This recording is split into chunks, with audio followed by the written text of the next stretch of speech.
Brother and sisters, new project po natin to. Tiny house. Nakadestino po dito si Foreman Bong. Siya po ang dumiskarte, mga brothers and sisters, mga katropa. So nakahang po kami ng 1 metro. Ang ganda-ganda po. So ito po ngayon ang nauuso. Hindi na po to mabubulok, hindi na aanayin.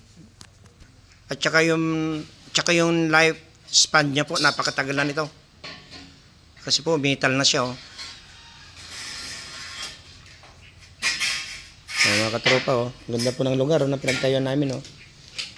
Ang client po namin is US Navy. Hindi ko na po i-mention ko anong pangalan, mga katropa, ha. Ito po yung fish pond niya, oh. Daming isda, oh. Lalaking tilapia, hito, dalag.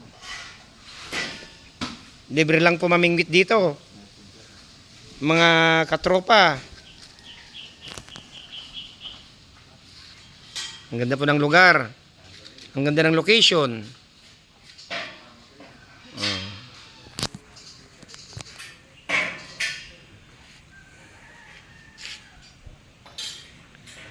Mga katropa, ano masasabi nyo? Sipag lang tayo. Magdi-December na, kailangan natin magsipag. Mga katropa.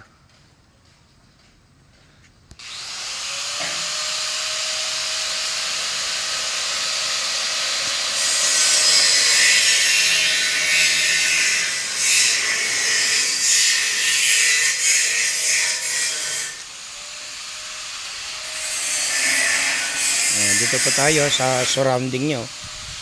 Daming pananim. Sari-saring tanim, mga katropa. Nalaki ng tilapia, oh. Ang dami, oh.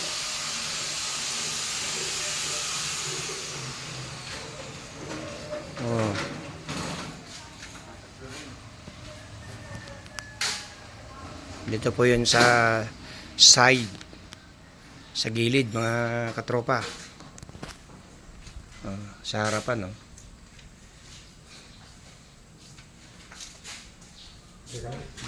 Ay, opo. Yung pong kapatid ng maaari po ito, si Bang Flor. Doon si boss, oh. Doon yung client natin, oh. Napakasimple, oh. US Navy po yan. Retired US Navy. Pero hindi ko na po babanggitin kung anong pangalan nila, ha, mga katropa. Para safe.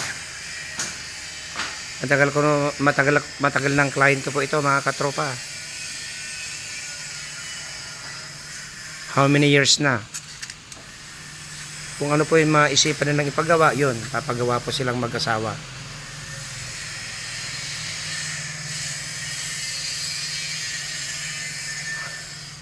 Next month po, papunta na naman sila sa Amerika.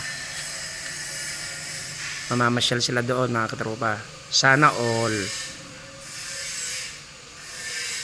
Hanggang sa muli, mga kaibigan, mga katropa, brothers and sisters. Salamat.